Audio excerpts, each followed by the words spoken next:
오늘의 말씀은 사도행전 5장 1절에서 11절의 말씀입니다. 아나니아라 하는 사람이 그의 아내 삽비라와 더불어 소유를 팔아 그 값에서 얼마를 감추매 그 아내도 알더라.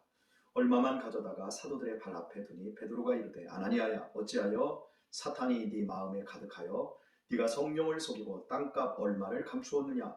땅이 그대로 있을 때에는 네 땅이 아니며 판 후에도 네 마음대로 할 수가 없더냐. 어찌하여 이 일을 네 마음에 두었느냐. 사람에게 거짓말한 것이 아니요 하나님께로다.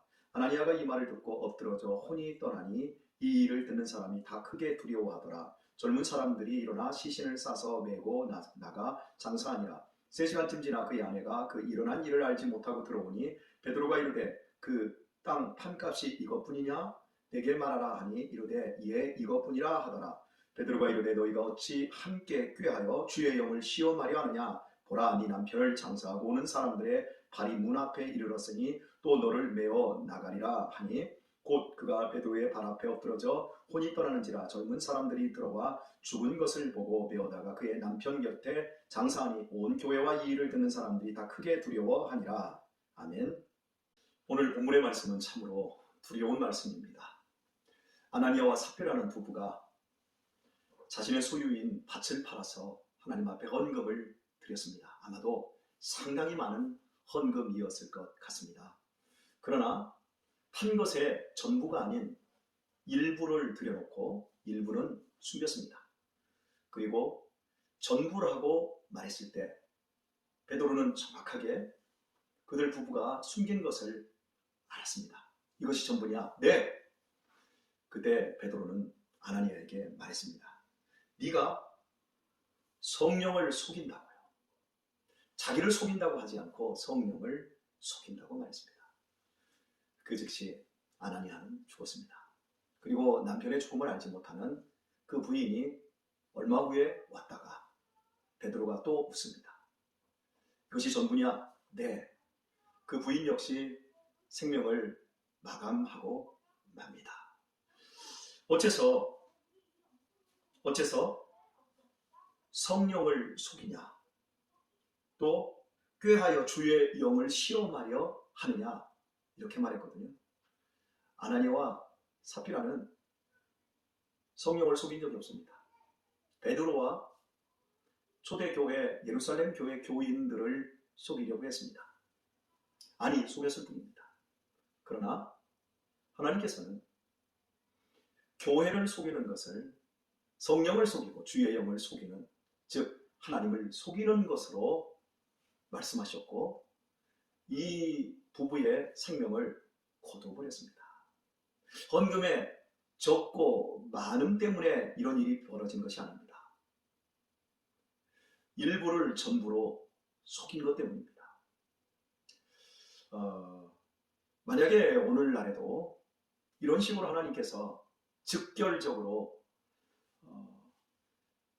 교회를 정결케 하신다면 아마도 우리 모두는 자유로운 신앙생활을 하기에 정말 어려워질 것입니다. 오늘 본문이 주어질 수밖에 없는 이 상황은 바로 이제 5장 앞부분에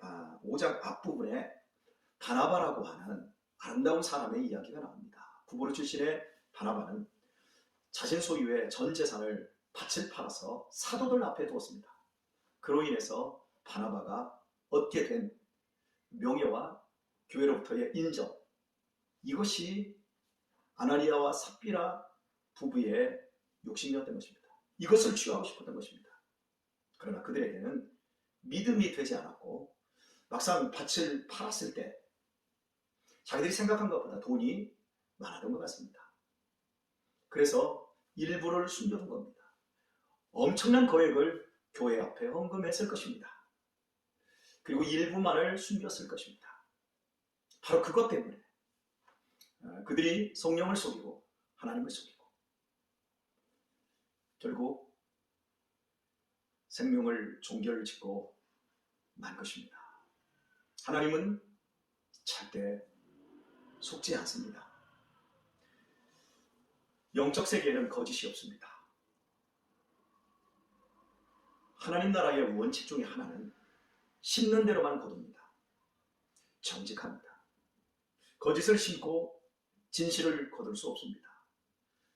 의를 심었는데 불의를 거두지 않습니다. 불의를 심었기 때문에 불의를 열매 맺게 되어집니다. 베드로는 지적하고 있습니다.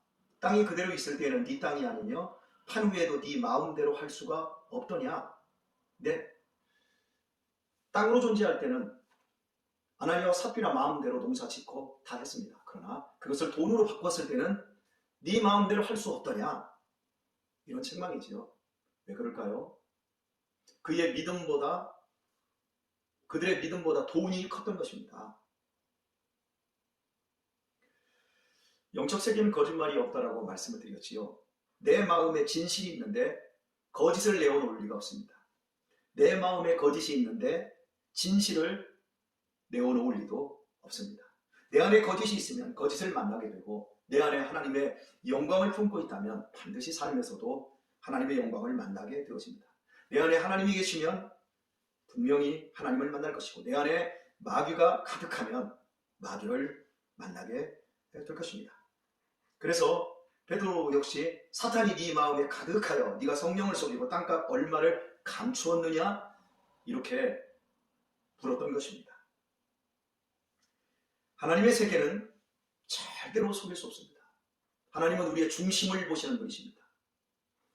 우리는 외모밖에 취할 수 없습니다. 외모로 모든 것을 판단하게 되어지지만 하나님은 정확하게 우리의 중심을 보십니다. 보이는 세계는 우리 모두가 속일 수 있습니다만 하나님의 세계는 절대로 속일 수가 없습니다. 아나니아와 삽비라의 소원은 바나바처럼 교회로부터의 인정과 교회로부터의 명예를 얻기를 원했습니다. 그러나 그들에게는 믿음이 되지 않았습니다. 믿음이 되지 않는데도 명예와 인정을 요구한 것, 한계 이상을 가지려고 하는 허영, 그것이 육적이든지 영적이든지 허영은 우리를 사망길로 이끌어가게 되어집니다. 물을 한번 생각해 보실까요? 아주 목마른 사람에게 물은 생명수와 같습니다. 그렇다고 물을 필요 이상으로 먹게 되어지면 그 물은 반드시 그 사람을 해치게 되어 있습니다. 음식 중요하지 않습니까? 우리에게 음식이 없다면 우리의 몸을 지탱할 수가 없습니다. 그러나 과도한 음식은 반드시 우리의 몸을 상하게 만듭니다. 이렇듯이 육신적이든 영적이든 간에 허영심은 우리 자신을 망치게 되어집니다. 자기의 믿음에 따라가지 못할 만큼 아나니아와 삽비라 부부는 욕심을 내었습니다. 믿음만큼, 믿음의 그릇만큼, 믿음의 크기만큼 우리는 열심을 낼 수 있고 소원을 품을 수 있습니다. 그러나 이 아나니아와 삽비라는 믿음과 상관없는 욕심, 소원을 가지게 되었습니다. 물론 하나님은 우리에게 소원을 주시고 그 소원을 따라서 일하십니다. 그러나 그 소원은 반드시 믿음의 크기만큼이어야 합니다. 우리의 믿음의 크기가 채워졌을 때 그 믿음은 흘러가게 되어지고 그 믿음은 반드시 하나님의 응답과 있게 되어 있습니다. 믿음 이상을 원하는 것, 허영입니다. 사망입니다. 아무리 큰 소원이라도 믿음이 뒷받침되지 않는 것은 그건 그 인생을 사망길로 이끌게 됩니다. 가치로 존재할 때는 분명히 믿음이 있는 것 같았습니다. 그래서 소원을 품었습니다. 그러나 돈으로 딱 바꾸어 놓으니까 벌써 믿음은 그 소원을 받쳐주지 못했습니다. 그래서 일부를 숨긴 겁니다. 오늘 우리들이 받는 유혹도 마찬가지 아닙니까? 처음에 어떤 일에 대해서 내가 이렇게 열심히 하고 싶다. 이걸 헌금이라고 하는 내용을 한번 얘기해 보십시다. 내가 이번에 특별 헌금으로 한 1,000만 원을 하나님 앞에 드리고 싶다. 이 마음이 생겼어요. 이게 믿음입니까? 소원입니까? 이게 소원입니다. 이것은 미래에 되어질 일이지요. 현재는 아니지요. 그래서 제가 은행에서 돈이 좀 있는 돈을 찾았다고 해봅시다. 아니면 적금을 우리가 이번에 탔다고 해봅시다. 갯돈 개부었던 걸 탔다고 해봅시다. 갯돈 받기 전에는 내가 분명히 드릴 거야 했습니다. 이건 소원이었습니다. 하나님에 대한 열심이자 소원이었습니다. 그러나 막상 돈이 생겼습니다. 현찰로 주어졌습니다. 통장에 입금이 되었습니다. 그때는 소원이 아닙니다. 그때는 믿음입니다. 내가 과연 믿음의 그릇이 되는가? 믿음의 크기가 1000만원과 맞바꾸어도 내 마음이 기쁠 수 있는가? 아나니아와 삽비라는 바로 그게 되지 않았던 겁니다. 그리고 그런 거짓으로 성령을 속이고 주의 영을 속이고 그리고 하나님의 명예와 인정을 받으려고 했던 것입니다. 그때 하나님께서는 그들의 생명을 거두셔서 교회로 하여금 교회는 결코 하나님을 속일 수 없는 영적인 센터라는 사실을 보여주게 되어진 겁니다. 그렇습니다. 교회는 여러분이 무슨 말을 하든 여러분이 우리 모두가 이 교회에서 행하는 그 모든 것들이 사람에게 하는 것 같습니다. 그리고 목사는 성도들에게 하는 것 같고 성도님들은 목사에게 하는 것 같습니다. 그러나 반드시 하셔야 됩니다. 우리 모두는 하나님 앞에 있고 하나님 나라 속에 있으며 그리고 주님의 몸 안에서 우리의 모든 것들은 주의 영이 거하는 가운데서 빚어지고 있습니다. 성령을 속일 수 없습니다. 하나님의 나라에는 거짓이 있을 수 없습니다. 우리의 소원이 있습니까? 소원만큼 믿음을 키우셔야 합니다. 믿음이 따라가지 않는 소원은 우리 자신을 망치게 될 것입니다. 여러분에게는 어떤 소원이 있습니까? 여러분의 현재의 믿음은 어떻습니까? 여러분은 지금 무엇으로 하나님을 기쁘시게 하기를 원하십니까? 믿음의 허영은 반드시 독을 품고 있습니다. 믿음의 분량만큼 하지 않고 우리가 얻으려고 하는 그 모든 것들 1 더하기 1을 해서 2를 얻는 것이 아니라 그냥 되겠지 어떻게 가다 보면 우리 자식들도 다 복을 받고 우리도 참 우리 가정도 행복해지겠지 아닙니다. 그렇게 얻으려고 하는 것은 모두 허영심입니다. 자기 원하는 방식을 조심하십시오. 그래 하나님도 눈 감아 주실 거야. 하나님도 모르실 거야. 그리고 이번에 이렇게 슬그머니 넘어가도 되겠지. 안 그렇습니다. 반드시 하나님은 우리가 심은 것만 거두게 하십니다. 우리가 믿음으로 심었을 때 내 현실에서 부들부들 떨리는 손을 가지고도 믿음으로 심었을 때 하나님을 바라보고 심었을 때 하나님께서는 30배, 60배, 100배로 걷게 해주십니다. 그러나 두려움과 떨림 없이 그냥 내 마음의 소원을 가지고 자르고 일부만을 주고 전부처럼 포장해서 교회를 속이려고 할 때 우리 자신을 또한 속이려고 할 때 하나님께서는 결코 우리에게 속지 않으신다는 사실입니다. 결국 사람은 믿음대로 살고 믿음대로만 죽습니다. 우리의 믿음이 크면 그 믿음만큼 사는 것입니다. 그러나 우리의 믿음이 작으면 그 믿음만큼 사는 것입니다. 우리의 죽음도 마찬가지입니다. 내가 죽는 것이 유익하다 그러면 그 믿음도 당당하게 죽을 수 있을 것이지만 그 믿음 역시 나는 죽는 것이 두려워 나는 죽는 것이 싫어 이렇게 한다면 그 믿음 역시 결국 그 믿음만큼대로 죽음을 당하게 될 것입니다. 하나님은 우리의 중심을 보십니다. 하나님은 절대 속지 않으십니다. 우리의 소원 속에 있는 그 믿음을 들여다보시고 그 믿음이 받쳐지고 있는지를 살펴보시기를 바랍니다. 우리는 말과 말 속에서 그 말로 그 사람의 진리를 판단하기를 원합니다. 그러나 하나님 우리의 말을 듣지 않습니다. 하나님은 우리의 중심의 마음을 듣습니다. 우리가 말로 이렇게 저렇다 이렇게 말을 하지 않습니까? 그러나 하나님은 말하는 거 말고 네 마음이 어떤지 나는 알아. 권혁철 네 마음 내가 뭔 줄 알아. 네가 말은 그렇게 하고 있지. 그러나 네 마음 중심이 뭔 줄 나는 알아. 사랑합니다. 축복합니다. 그러나 너는 사랑하지 않아. 너는 축복할 마음이 없어. 내가 무엇을 보고 있는지도 똑바로 알아야 돼. 하나님은 우리의 중심을 보십니다.